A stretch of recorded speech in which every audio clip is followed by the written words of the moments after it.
Assalamualaikum warahmatullahi wabarakatuh.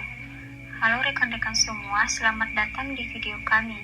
Perkenalkan, kami dari kelompok 2 yang terdiri atas Siti Saleha dan Ariska Bintiar. Kami adalah mahasiswa dari program studi pendidikan biologi Universitas 19 November Polakan. Video YouTube ini kami buat untuk memenuhi tugas mata kuliah biologi molekuler yang diampuh langsung oleh dosen tercinta kami, Ibu Ervina SPMSI. Nah, di kesempatan kali ini kelompok 2 akan membahas materi yang sangat menarik, yaitu tentang sel punca atau stem cell. Semoga penjelasan dari kami mudah dipahami dan bisa bermanfaat untuk teman-teman semua ya. Selamat menyaksikan. Definisi dari sel punca. Nah, sel punca adalah sel yang tidak atau belum terspesialisasi. Nah, sel punca yang belum terspesialisasi berarti sel tersebut masih bersifat netral atau polos sehingga belum menjadi bentuk fisik maupun fungsi khusus di dalam tubuh atau belum menjadi sel jantung, kulit, atau saraf. Namun, sel ini memiliki potensi luar biasa untuk membelah diri dan berubah menjadi jenis sel spesifik apa saja sesuai instruksi molekuler yang diterimanya. Nah, sel punca juga membentuk berbagai jaringan di dalam tubuh. Nah, pada dekade terakhir, perhatian dan penelitian dalam bidang sel punca stem cell mengalami kemajuan yang sangat pesat, di mana mereka memahami proses tumbuh kembang jaringan tubuh normal, kemudian memahami patogenesis penyakit, kemudian pengobatan penyakit-penyakit atau kelainan yang sudah tidak mungkin untuk diobati lagi. Kemudian juga mereka melakukan penelitian dan pencarian terkait dengan obat-obat baru dan bagaimana cara mereka mengaplikasikan pada produk kecantikan. Kemudian karakteristik dari sel punca ini terdiri atas 2 karakteristik utama, ada diferensiasi dan ada sel regenerasi. Karakteristik yang pertama adalah diferensiasi, di mana karakteristik ini memiliki kemampuan untuk berdiferensiasi menjadi sel lain yang lebih spesifik, di mana dia ini terdapat pada sel saraf, sel otot jantung, sel otot rangka, dan sel pankreas.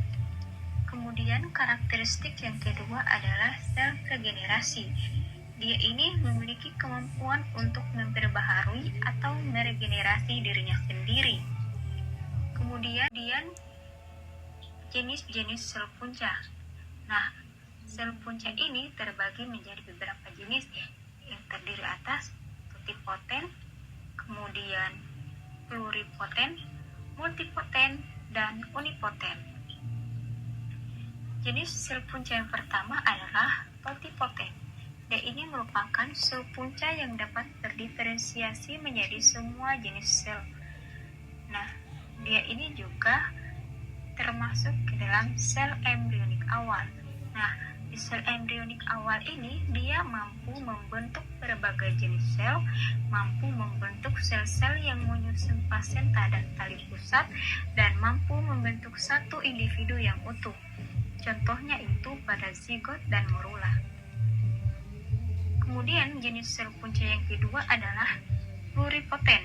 Dia ini merupakan sel punca yang dapat berdiferensiasi menjadi 3 lapisan germinal, yaitu ekstoder, mesoder, dan endoder.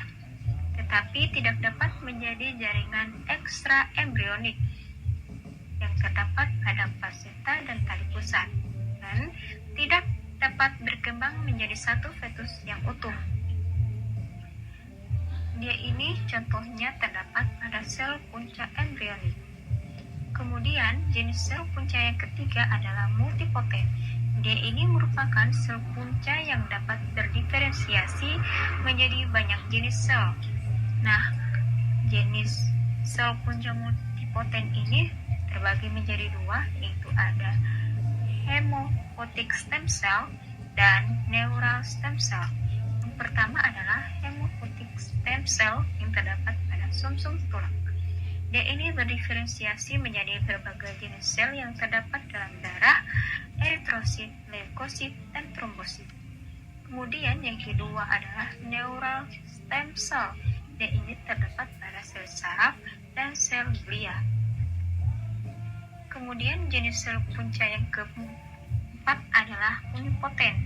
D ini merupakan sel punca yang mampu berdiferensiasi menjadi hanya satu jenis sel lainnya dan dapat memperbaharui atau meregenerasi diri. Contohnya itu terdapat pada erythroid progenitor cell yang hanya mampu berdiferensiasi menjadi sel darah merah. Baik, selanjutnya kita masuk ke materi sel punca, yaitu sumber sel punca. Stem cell dapat berasal dari zigot dan juga embrio, di mana zigot adalah sel pertama yang terbentuk setelah sperma membuahi ovum. Selain itu, stem cell embryonik itu diperoleh dari bagian dalam blastokista, yaitu embrio yang berusia sekitar 5 hari dan terdiri dari 50 sampai dengan 150 sel.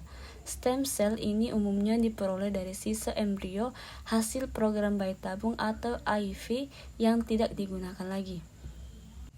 Kemudian lanjut ada stem cell embryonik, yang dimana masih menjadi perdebatan etika karena berasal dari suatu embrio.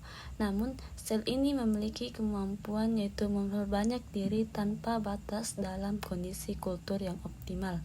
Selain itu, stem cell embryonik dapat diarahkan untuk berkembang menjadi berbagai jenis sel tubuh seperti sel jantung, sel kulit, sel saraf, dan juga sel hati.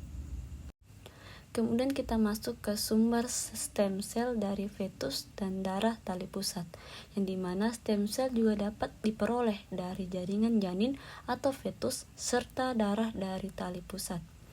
Nah, darah tali pusat mengandung beberapa jenis stem cell, terutama ada hematopoietic stem cell yang dapat membentuk sel darah dan juga ada mesenchymal stem cell yang dapat berkembang menjadi berbagai jaringan tubuh. Oleh karena itu, darah tali pusat menjadi salah satu sumber stem cell yang sangat penting. Baik, kita masuk ke karakteristik stem cell darah tali pusat, yang dimana stem cell dari darah tali pusat memiliki beberapa kelebihan.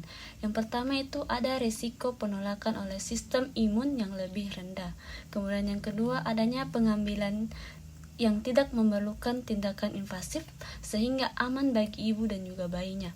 Kemudian yang ketiga ada pada proses transplantasi yang tidak harus memiliki kecocokan HLA yang sempurna sehingga peluang penggunaannya lebih luas juga. Selanjutnya ada adult stem cell. Adult stem cell adalah stem cell yang diperoleh dari jaringan tubuh orang dewasa, yang dimana sumber utamanya adalah sumsum tulang belakang yang mengandung hematopoietic stem cell pembentuk sel darah dan juga stromal stem cell pembentuk jaringan penunjang. Nah, selain itu stem cell dewasa juga ditemukan pada jaringan saraf, jaringan lemak, dan juga otot rangka. Nah, selanjutnya kita masuk ke sifat adult stem cell. Nah, salah satu sifat penting adult stem cell adalah plastisitas, yaitu kemampuan untuk berubah menjadi jenis sel lain. Nah, misalnya neural stem cell yang berasal dari jaringan saraf dapat berkembang menjadi sel darah. Selain itu, stromal stem cell dari sumsum tulang dapat berkembang menjadi sel otot jantung. Nah, kemampuan ini sangat bermanfaat dalam bidang terapi regeneratif. Baik, yang terakhir ada kegunaan stem cell, yaitu stem cell memiliki banyak manfaat dalam dunia kesehatan, terutama untuk memperbaiki atau mengganti sel dan juga jaringan yang rusak. Teknologi stem cell berpotensi digunakan dalam pengobatan berbagai penyakit seperti Parkinson, Alzheimer, stroke, diabetes, rheumatoid, artritis, luka bakar, dan juga penyakit jantung. Oleh karena itu, stem cell menjadi salah satu fokus utama dalam penelitian medis modern. Demikian pemaparan materi dari kami mengenai stem cell atau sel punca. Dari materi yang telah dijelaskan, dapat kita pahami bahwa stem cell memiliki kemampuan yang sangat penting dalam perkembangan ilmu kedokteran, terutama dalam terapi regeneratif dan pengobatan berbagai penyakit. Semoga materi yang kami sampaikan dapat menambah wawasan dan pemahaman kita semua. Sekian, Assalamualaikum warahmatullahi wabarakatuh.